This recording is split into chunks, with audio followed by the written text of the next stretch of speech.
নরেন্দ্র মোদী নিজের পরিবারের দেখভাল করতে পারেনি, গ্যারেন্টি নিতে পারেনি। আমরা বলছি সে নরেন্দ্র মোদী 10 বছর সাধারণ মানুষেরও গ্যারেন্টি নিতে পারেনি।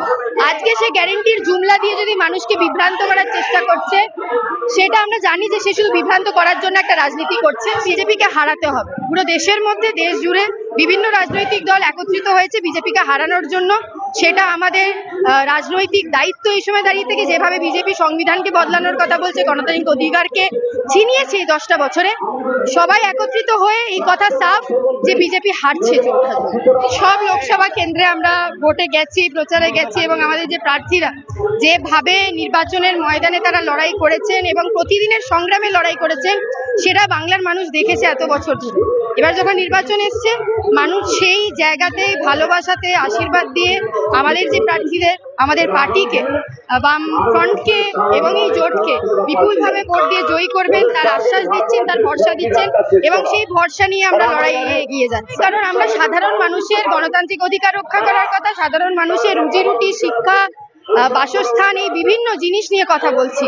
এবং মানুষ বুঝছে যে তৃণমূল যে দলটা এবং বিজেপি নামক যে দলটা কেন্দ্রের সরকারে থাকুক, রাজ্যের সরকারে থাকুক, সাধারণ মানুষের কথা বলেনি।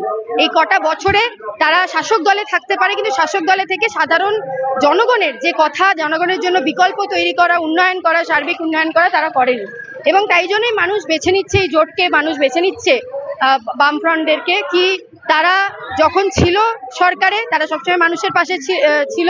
যখন সরকারে ছিল না, তখনও কোভিডের সময় আমরা দেখেছি রেড ভলেন্টিয়ার দিয়ে বিভিন্ন কাজের মাধ্যম দিয়ে আমরা মানুষের মধ্যে ছিলাম। তো তাই জন্য মানুষ বেছে নিচ্ছে। 11 পরে দূরবীনে লাল ঝান্ডাকে দেখতে পাচ্ছিল না, এসএফআই কে দেখতে পাচ্ছিল না, এবং আজকের এই মিছিল এবং বিভিন্ন মিছিল মিডিয়ার বন্ধুরা দেখিয়েছে। সেই মিছিলের মধ্যে দিয়ে, সেই সভার মধ্যে দিয়ে, আমাদের প্রার্থীর ক্যাম্পেনদের মধ্যে দিয়ে এই কথা নিশ্চিত যে তৃণমূল আমাদের এই জন্যই অ্যাটাক করছে। তৃণমূল জানে যে কারা আজকের দিনে দাঁড়িয়ে থেকে লড়াই করছে। একটা জল যদি শূন্য হয়ে গেছে, যে দলের লাল পতাকা নিয়ে এত তাদের ভাবনা চিন্তা তৃণমূলের, তখনই চিন্তা। কারণ কি, যে আমরা মানুষের কাছে পৌঁছে যাচ্ছি, এবং তৃণমূলের ভয় যে যদি লাল ঝান্ডা মানুষের কাছে পৌঁছে যাচ্ছে, মানুষ লাল ঝান্ডাকে আঁকড়ে নিয়ে আবার বাঁচার লড়াই করতে চাইছে, তাহলে তৃণমূল এবং বিজেপি দুটো দলেরই কোনো জায়গা বাংলার মানুষের কাছে নেই।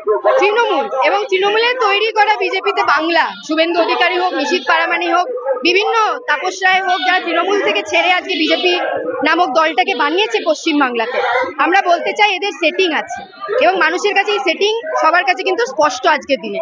তাহলে এই কথায় মাথা বেশি আমরা না ঘামিয়ে আমরা সাধারণ মানুষের কথাকে এগিয়ে নিয়ে যাওয়ার জন্য এই নির্বাচনে লড়ছি। এবং আমরা মাটি কামড়ে আমাদের কর্মীরা, সমর্থকরা, প্রত্যেকটা মানুষ, শুধু প্রার্থী নয়, শুধু পার্টির মানুষ নয়, যারা আমাদেরকে ভালোবাসে, যারা এই নীতি ভালোবাসে, প্রত্যেকটা মানুষ তাদের জান দিয়ে জান কবুল লড়াই করছে, এবং এই জান কবুল লড়াইয়েই আমরা জিতব। বিধানসভায় শূন্য হয়ে যাওয়া দলটা কি লোকসভায় আসন ফিরিয়ে আনতে পারবে? একদম ফিরিয়ে আনবে, এবং বাংলার মানুষ এটা 4 জুন দেখবেন যে আমরা ফিরছি, এবং বাংলার হালও ফিরবে।